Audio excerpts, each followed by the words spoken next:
ये जो पुलिस बर्बरता का हम खौफनाक वीडियो देख रहे हैं और इस पर कोई बोलने को तैयार नहीं है, ये शर्मनाक है कि पुलिस इस तरह की बर्बरता करे और उसके बाद भी आप सामने आकर उस पर जवाब देने को तैयार नहीं है। ये देखिए क्या हो रहा है, देखिए आप क्या हो रहा है, कैसे पुलिस कैसे बर्बाद, इस तरह से हिम्मत कैसे हो गई पुलिस की इस तरह से लाठी चलाने की। जवाब कार्रवाई से दिया है। भारतवर्ष का इतिहास उठा करके देख लीजिए, अगर इस तरह की कोई घटना हुई और इतनी कड़ी कार्रवाई हुई तो मुझे नहीं लगता कि इससे पहले कोई कार्रवाई हुई। आप बताइए, आईजी हटा दिए, एसपी हटा दिए, कलेक्टर हटा दिए और जितने सिपाही इसमें शामिल थे 6 सिपाही को निलंबित कर दिया। इससे बड़ी कार्रवाई कोई हो सकती है?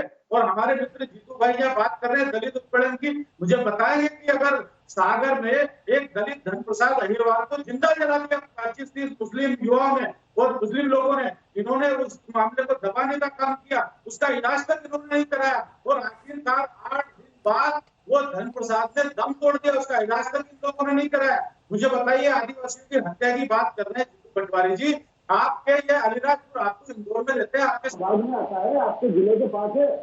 अरे चिंतामणि जी, इतना जो तन तन कर आप बात कर रहे हैं, एक सेकंड सर सुनिए सुनिए, अरे प्रभु एक सेकंड, चिंतामणि जी थोड़ी चिंता कीजिए अपनी पुलिस की। आपको पता है इस वीडियो में क्या कुछ दिख रहा है, किस तरह की बर्बरता से पुलिस मार रही है। आज वो दिन नहीं है जब आप दूसरी पार्टियों को घेरेंगे, आज आपको समझाना पड़ेगा कि पुलिस ने ऐसी बर्बरता क्यों की। सर कि आईजी हटा दिए, कलेक्टर हटा दिया, एसपी हटा दिया, जो भी कल्प्रिट था उस पर कार्रवाई कर दी गई, इससे बड़ा तो नहीं हुआ। और ये जो घटना हुई है इसके पीछे तो कांग्रेस है, हम सब जानते हैं कि गुना दिग्विजय सिंह का जिला है। और ये जो बब्बू पारदी बताया गया है, ये बब्बू पारदी तो कांग्रेस समर्थित व्यक्ति है, इस पर आशीर्वाद रहा और कांग्रेस इस तरह के जमीनों पर कब्जे करवाती रही है अपने लोगों से। हाँ। और इसने सरकारी भूमि पर कब्जा किया और 2019 में भी हटाने गया था प्रशासन। हमारे शिवराज सिंह जी ने पैसा स्वीकृत किया था, वो 20 करोड़ रुपया वहाँ कॉलेज का स्वीकृत है। ये जब हटाने गए तो इसको रोकने का काम किया।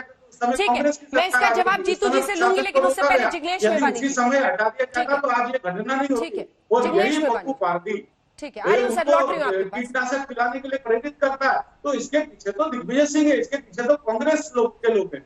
ठीक है, आपको सबसे ज्यादा गलती अभी भी कांग्रेस पार्टी की नजर है। इस पर जवाब लूंगी। जीतू जी थोड़ा सा रुक जाइए। जिग्नेश मेवानी जी, दलितों पर जब जानबूझकर अत्याचार होता है तब ये दलित से जुड़ा सियासी मुद्दा बने तो समझ में आता है, लेकिन यहां पर तो ये पुलिस बर्बरता का मुद्दा है। वहां चाहे कोई भी गरीब किसान होता है वो उसी तरह से उस पर, आपको क्या आधार है ये कहने का जब मायावती भी कहती है कि आप दलित पर अत्याचार इसे कह रहे हैं।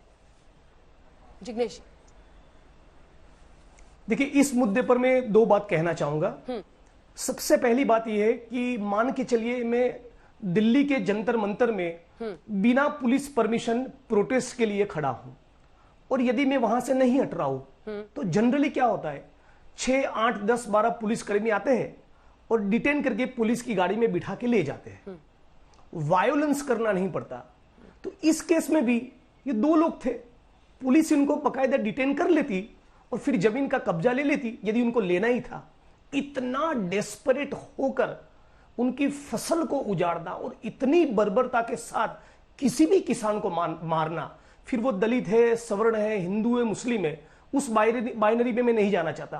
किसी भी किसान को इस कदर मारना इतनी जंगलियत और बर्बरता के साथ, ये बहुत ही गलत है। राइट टू लाइफ यानी कि जीवन जीने का अधिकार का मतलब ये होता है right to life with dignity. Human dignity का यहां पर जो वायोलेशन हुआ है वो बहुत ही शर्मनाक है। हाँ, ज्यादातर इस प्रकार की बर्बरता जिन लोगों के साथ होती है उसमें हिस्टोरिकली हम लोगों ने ये देखा है वो माइनॉरिटीज, दलित और आदिवासी समुदाय से होते हैं। तो हम लोगों का ये कंसर्न रहता है कि किसी को भी इस प्रकार से मारा न जाए, लेकिन यदि वो दलित है ऐसा जब पुलिस और प्रशासन को पता चलता है तो उसमें उनका भी बायस उसमें ऐड होता है। ठीक है, इसी बायस के चलते ही उनको मारा है, ऐसा भी मेरा एलिगेशन नहीं है। लेकिन हर कीमत पर हमको यह समझना होगा कि इस कोरोना की क्राइसिस के दौरान जो फसल वहां पर थी उनके लाइवलीहुड से उनको वंचित करने का इतना डेस्परेशन क्यों? और किसी पुलिसकर्मी, किसी बड़े अफसर का तबादला करने से उनका तो पेट का पानी भी नहीं हिलता।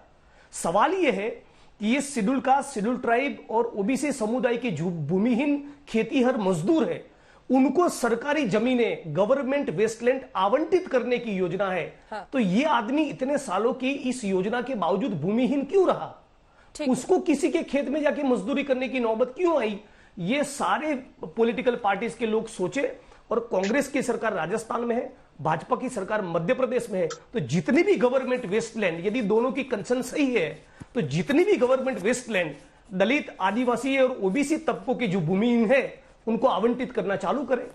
ये होगा सही जेस्चर। नमस्कार, मैं हूं अंजना ओम कश्यप। हमें उम्मीद है ये वीडियो आपको पसंद आया होगा। लेटेस्ट खबरों के लिए यूं ही देखते रहिए आज तक, और इस वीडियो के पसंद आने पर लाइक, शेयर एंड सब्सक्राइब करना